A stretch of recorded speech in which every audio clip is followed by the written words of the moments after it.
Ini merupakan hari yang bersejarah. Setiap tahun pemerintah telah melakukan kegiatan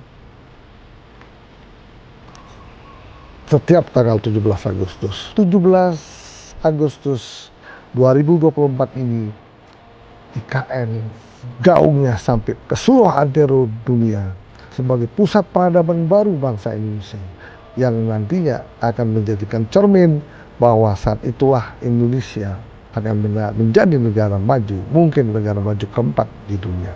Percayalah, IKN akan menjadi ibu kota negara yang sangat luar biasa.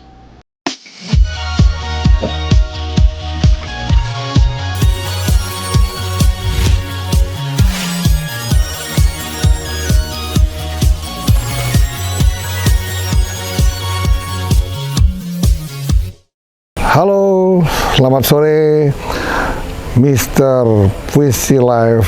Hari ini sungguh bergembira sekali karena ada teman-teman yang menginginkan Mr. Puisi untuk membahas dan menganalisa betapa pentingnya IKN di negeri yang kita cintai ini. Seperti yang kita tahu bahwa 17 Agustus beberapa hari yang akan tiba. Ini merupakan hari yang bersejarah. Setiap tahun pemerintah telah melakukan kegiatan setiap tanggal 17 Agustus. Kegiatan-kegiatan tersebut adalah kegiatan yang sangat bermakna bagi kemerdekaan bangsa Indonesia. Proklamasi kemerdekaan Indonesia yang dibacakan oleh pendiri bangsa ini, Bapak Soekarno dan Bung Hatta, telah mendeklarasikan kemerdekaan bangsa ini 17 Agustus 1945. Sudah 79 tahun lamanya, kini gagasan Bapak Soekarno itu sendiri telah dilaksanakan oleh Presiden saat ini yang berkuasa di Indonesia, yaitu Bapak Presiden Joko Widodo. Sungguh luar biasa keberanian untuk bisa memulai dan menginisiasi bahwa IKN ini harus dibangun. Dengan waktu yang tidak begitu lama, kalau tidak salah 2022 IKN ini sudah mendapat persetujuan mayoritas dari DPR dan juga sudah diundang-undangkan. Ketika itu Bapak Jokowi dan timnya telah memulai mendesain sayembara, dan kemungkinan sekali orang lain tidak akan mungkin percaya bahwa tahun 2022 itu dikatakan bahwa di tahun 2024 akan diadakan upacara 17 Agustus di IKN. Sungguh luar biasa dan sangat tidak mungkin bisa dipercaya saat itu. Tetapi kenyataannya saat ini menjelang 17 Agustus 2024 ini, IKN gaungnya sampai ke seluruh antero dunia, di mana yang paling banyak dibahas dengan negara tetangga kita, yaitu Malaysia. Malaysia merasa sangat berkecil hati dan tidak mungkin bisa akan membuat proyek sebesar IKN tersebut dengan, boleh dikatakan, dengan sekejap mata. Tetapi dengan kemauan yang keras, cita-cita luhur, dan mungkin ada tambahannya untuk mendapatkan legasi, Bapak Jokowi akhirnya dengan susah payah membentuk tim untuk segera merealisasi IKN. Nah, kenapa IKN harus direalisasi dan diadakan upacara 17 Agustus tahun ini? Ini merupakan suatu kebanggaan bagi Bapak Jokowi sendiri di mana Bapak Jokowi ingin meninggalkan legasinya sehingga IKN ini harus diteruskan. Ketika upacara akan dilakukan pada tanggal 17 Agustus tahun ini, ketika itu bendera pusaka telah diboyong ke IKN. Artinya setiap tahun upacara harus dilakukan di IKN. Itu yang merupakan cita-cita Pak Jokowi. Apakah mampu melaksanakannya? Kita lihat. Gladi resik sudah dilakukan. Kenyataannya Istana Garuda dan Istana Negara dan dengan fasilitas yang lainnya sudah berdiri megah. Tetapi sungguh luar biasa.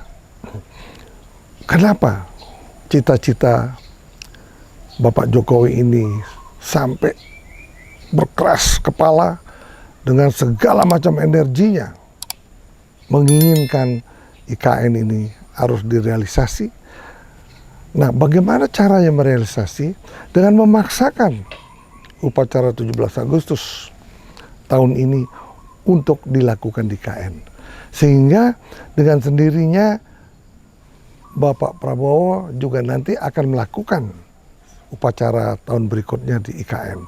Walaupun mungkin Bapak Prabowo itu sendiri belum tentu akan berkantor di sana untuk sementara waktu. Namun demikian, kami telah menganalisa dan mempelajari sesungguhnya IKN ini kalau betul-betul pembangunannya diteruskan oleh Bapak Prabowo nantinya, tahun depan percayalah IKN ini sudah layak untuk ditempati oleh semua ASN, kepolisian, angkatan darat, rumah sakit, kemudian hotel-hotel udah banyak berdiri, yang mana ini merupakan sebuah sarana yang harus didahulukan.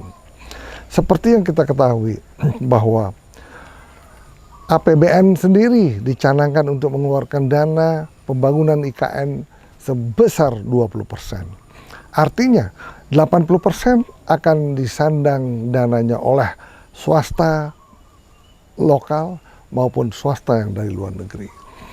Nah, ini kalau betul-betul bisa terjadi, percayalah di tahun 2045 IKN telah berdiri megah dengan sarana yang sangat lengkap sebagai pusat pariwisata baru, sebagai pusat peradaban baru bangsa Indonesia yang nantinya akan menjadikan cermin bahwa saat itulah Indonesia akan menjadi negara maju, mungkin negara maju keempat di dunia. Nah, banyak orang mempertanyakan kenapa harus diadakan atau didirikan IKN ini di Kalimantan. Artinya di Kalimantan Timur itu merupakan daerah di tengah-tengah Nusantara, yang mana kalau dulu Pak Soekarno mencanangkan untuk di Palangkaraya, tetapi kenapa saat ini dibuat oleh Bapak Jokowi di Kalimantan Timur? Itu sungguh mempunyai arti yang khusus, di mana tempat IKN yang saat ini, yang tadinya merupakan hutan tanaman industri, bukan hutan alam, itu memproduksi untuk bahan kertas. Nah, itu bukan merupakan hutan alam. Kemudian hutan ini sekarang disulap untuk menjadi ibu kota Nusantara. Banyak orang mengatakan bahwa di ibu kota Nusantara itu merusak lingkungan, karena dikatakan bahwa itu merupakan hutan lindung. Tetapi setelah kita teliti, setelah kita analisa, ternyata hutan yang digunakan untuk IKN itu adalah hutan tanaman industri. Di mana hutan tanaman industri ini setiap 6-7 tahun harus dibabat habis. Berarti gundul kembali. Artinya juga bukan merupakan hutan lindung yang bisa membahayakan alam di negeri Indonesia maupun dunia. Karena seperti kita tahu bahwa Kalimantan merupakan paru-paru dunia. Nah, kenapa kita harus mendukung IKN? Karena apa? Sesungguhnya nantinya IKN ini yang udah dicanangkan sekian ribu hektar, yang akan dibangun hanya 30%. Sisanya itu sebanyak 70% akan merupakan tanaman hutan yang seperti hutan-hutan belantara yang ada sekitar Kalimantan. Kita lihat bahwa nursery, pembibitan juga telah dibuat oleh otorita IKN seluas 16 hektar. Di mana konon ini produksi daripada bibit-bibit tanaman hutan ini bisa diproduksi 15 juta per tahunnya. Artinya, nantinya bahwa 70% yang tadinya tanaman industri akan ditanam dengan pohon-pohon asal Kalimantan. Misalnya kayu ulin dan kayu jati dan kayu-kayu lainnya yang berasal dari Kalimantan. Tetapi kayu-kayu ini tidak boleh ditebang dan harus dilestarikan sepanjang masa. Itu kenapa kita sangat mendukung gagasan daripada Bapak Jokowi untuk mempercepat pembangunan IKN. Kemudian, seperti kita tahu bahwa penduduk Indonesia mayoritas berada di Pulau Jawa. Artinya, kalau ibu kota negara itu tetap di Pulau Jawa, artinya di Jakarta, maka pembangunan terlalu konsentrasi di Pulau Jawa. Tidak ada pembangunan ataupun pemerataan pembangunan di pulau-pulau lainnya di Indonesia. Nah, ketika gagasan ini dibangun di Kalimantan Timur, maka pemerintah selanjutnya sudah memastikan bahwa harus ada pemerataan pembangunan dari Sabang sampai Merauke. Itu gagasan yang paling baik. Tetapi gagasan yang utama, yang paling dinanti-nantikan oleh kita, bagaimana IKN itu akan merupakan peradaban baru kehidupan bangsa Indonesia, merupakan mindset baru bagaimana hidup di negara yang modern saat ini. Semua sistem digitalisasi akan dilakukan di sana, di mana 80% energi yang di sana merupakan energi renewable yang akan dilaksanakan secara masif. Semua kendaraan listrik akan digunakan di sana. Kereta listrik akan digunakan di sana. Semuanya akan tidak tergantung dari energi fosil. Itu yang sangat membanggakan untuk kita. Sehingga IKN nantinya merupakan smart city yang dimana katanya Pak Jokowi akan dibuat kota yang 10 menit. Jadi kemana-mana hanya kita membutuhkan waktu 10 menit. Kenapa demikian? Ya karena memang di dalam kota itu sendiri sudah didesain sedemikian rupa sehingga tidak akan ada kemacetan yang massal seperti di Jakarta itu. Nah, sehingga untuk itu marilah kita ikut mengevaluasi, ikut meneliti, dan apabila itu bagus, kita harus ikut mendukungnya. Peradaban baru, mindset baru harus ada di negeri yang kita cintai. Kalau tidak ada contoh ibu kota yang smart city, greenhouse, dan high tech, sampai taksi pun nanti akan menggunakan taksi terbang. Nah, kalau itu sudah terjadi, berarti kita setelah IKN berdiri, kota-kota di seluruh Indonesia nanti akan mengikuti jejak IKN itu sendiri, sehingga kita tidak kalah dengan bangsa-bangsa lain seperti di China, di Jepang, di Vietnam, di Korea. Untuk itu, marilah kita dukung apa yang terbaik yang dipikirkan dan dibuat oleh pemerintah. Tetapi kalau tidak baik, kita harus kritik. Nah, sebaiknya memang kritikus-kritikus sekelas Rocky Gerung itu jangan asal mengkritik. Apapun yang dibuat pasti jelek. Tetapi harus berpikir secara jernih, Kalau bagus katakan bagus, kalau jelek katakan jelek. Harusnya Rocky Gerung itu mengkritik masalah-masalah hukum di Indonesia ini, masalah-masalah yang korupsi di Indonesia ini. Nah, ketika itu yang didengung-dengungkan oleh para kritikus bangsa ini, maka kritikus itu akan sangat berarti untuk kita, untuk masyarakat kita. Kita lihat PDB ekonomi kita 58%. Itu ada di Pulau Jawa. Sedangkan penduduk Pulau Jawa itu sudah mencapai 56%. Artinya Pulau Jawa ini penduduknya 56%. Kemudian bagaimana dengan 17 pulau yang ada di Indonesia ini? Berarti hanya 44% di 17.000 pulau yang ada di Indonesia. Ini merupakan ketimpangan ekonomi yang akan terjadi apabila kita tidak berani memulai untuk mendirikan sebuah ibu kota negara yang perencanaannya dan pembangunannya dilakukan oleh anak bangsa kita sendiri. Itu yang menjadi